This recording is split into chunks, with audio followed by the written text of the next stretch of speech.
That's just absolutely unbelievable video. And Stefan, those are the very people that we're helping. I want you to explain real quick Feed the Hungry's approach and how, not only how we distribute the food, but how we're different than perhaps some of the other bigger organizations in the fact that we can fill in the cracks and we don't have quite the logistical nightmare that they may have. Yeah, well, we've got our own.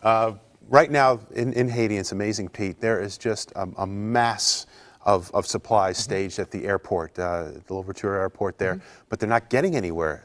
The major organizations are trying to figure out how to feed 3 million people seemingly all at once. We're going in the way that we've always worked with local churches and connecting with the local pastors right there. That camp that we just saw, not more than a minute walk away from the Assembly of God Church in Pétionville, and working with those local pastors, getting the resources into their hands. They're getting out into those tent areas, bringing people in. Now, we said we want to just bring the mothers in. You get men involved in the mix in this thing, testosterone levels rise up, adrenaline rises up, things can get ugly quickly. So we get the moms in there. We know that the moms get the food, they're taking it back to their little tent or their little plot of ground with a sheet over the top of it for their family. And that's how we're working. You know, I read on Saturday, waiting in Miami, coming back, that the Red Cross has distributed 58,000 liters of water. Well, Feed the Hungry, our little ministry's done about 30,000 already. Wow. And it just goes to show that, you know, we're small, we're nimble, we're able to get the job done because we're working directly with the Haitian people on the ground. We're not waiting for major world governments to get in motion because it takes just too long. And Dad, we obviously believe in sowing and reaping. When we give out of the goodness of our heart, we believe that will come back to us. You know, Drew, it's so true that the compassion that we have as Christians, as a ministry, giving to other Christians and other ministries that are in need and big help. I mean, this is a crucial time for some of these churches.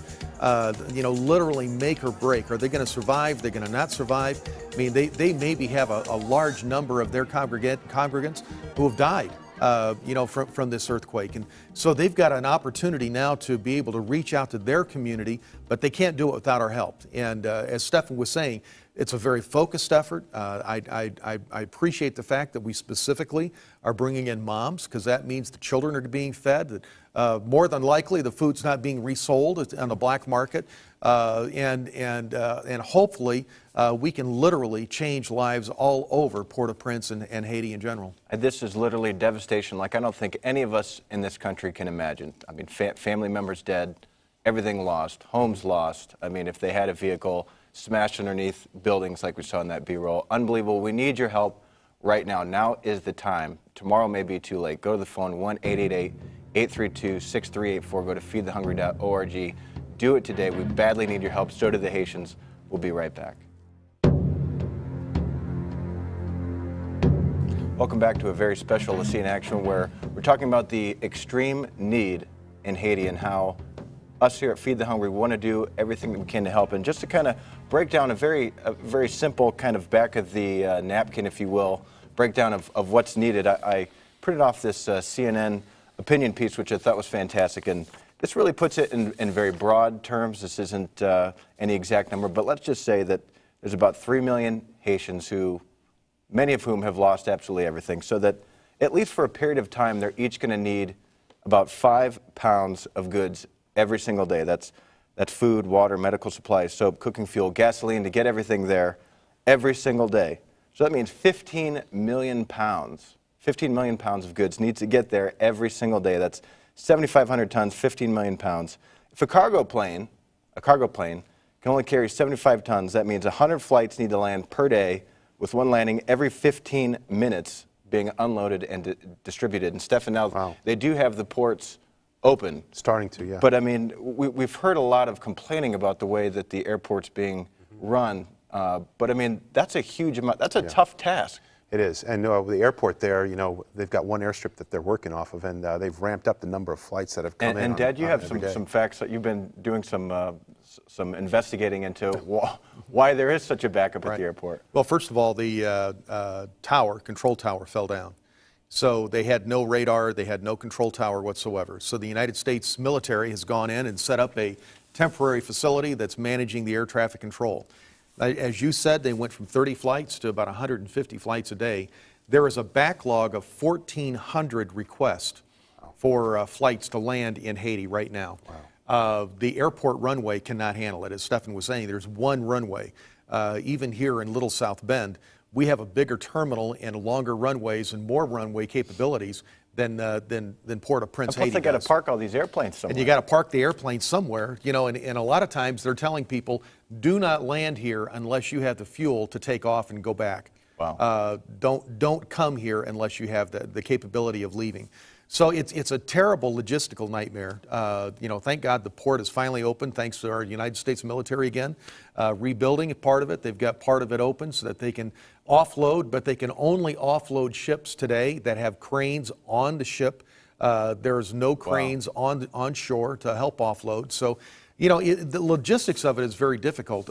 One of the things that Stefan didn't mention is that a lot of the supplies that we've taken in through the Dominican Republic. And the Dominican has opened up the floodgates where they've just allowed free passage to and from their country, which is fantastic because they really don't necessarily like each other. And they've got a strained relationship prior to the earthquake. But Dominican is allowing things to be offloaded in Santo Domingo and taken over to Haiti on a free basis. Yeah, as far as going through the roads and the border exchanges there. But what we're doing is moving stuff from the Dominican across, and we've also got containers coming into the Dominican and coming into a port called St. Mark, which is about an hour and a half north of Port-au-Prince. It's a very, very small port there, but it's capable of receiving containerized cargo. So we've got containers that are coming into St. Mark too. Now we also have a very quick testimonial of a pastor that you guys talked to, one that we work with, about how Feed the Hungry was the first there. Let's take a quick look at that. And you come after almost 9 days from the devastation, earthquake, catastrophic we have. You are the one who was first come to help serve the people in Cité Soleil. Now, Stefan, we can't do what we do without the relationships we've already developed over the years. We've worked in Dominican Republic and in Haiti for many, many years. And that pastor is Pastor Astral Vincent. He has a church and school in Cité Soleil, which is the slum area, notoriously dangerous slum area of Port-au-Prince. So it's the poorest part of the poorest city and the poorest nation in the Western Hemisphere.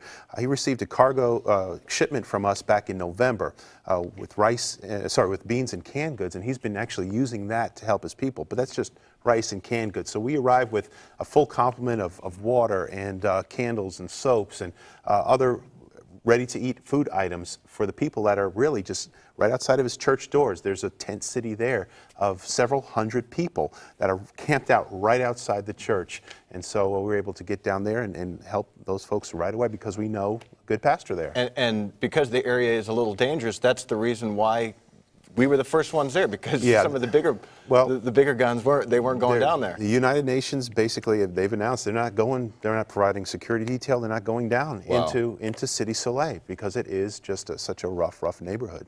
Well, Stefan, again, we have 4 packages, 4 different giving levels where people can get involved. What are those? Well, for a gift of $30, we can move 180 pounds of relief supplies from our warehouses here to Port-au-Prince. With your gift of $50 right now, you can be assured that 300 pounds of relief supplies are going to be helping Haitian earthquake survivors. And if you'd like to send a ton of relief supplies, that's $318. And maybe you could do that on multiple levels, by yourself, out of your business, with your family, your home group, or with your church. Whatever it is, every dollar will literally make a difference in the lives of these people that are getting by day to day.